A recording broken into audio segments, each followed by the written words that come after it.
Zombie T-type. The zombie T-type is a result of what happens when most humans succumb to T-virus infection.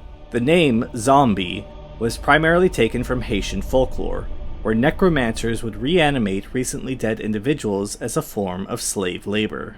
Due to the necrosis caused by T-virus infection, the lack of strong pulse, and lack of higher brain function, many people similarly confuse zombies as being reanimated corpses. How infection is brought on can vary, but usually occurs when the infected come into contact with a contaminated water supply, or by receiving a direct bite or scratch from an infected individual.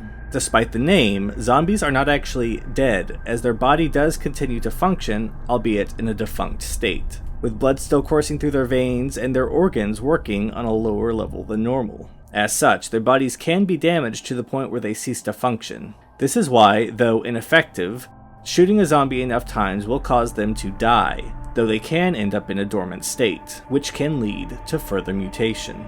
Due to this, the only way to truly ensure a zombie's death is to completely immolate the body, or damage their brain to the point where they can no longer function, or in other words, shoot them in the head.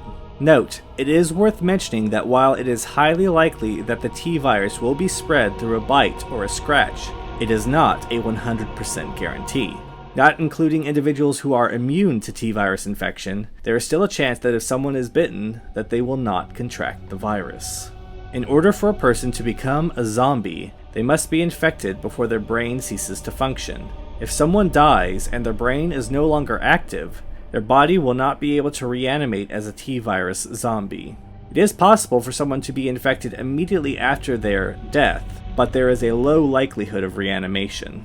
And the reanimated dead tend to be less physically able than a live infected test subject.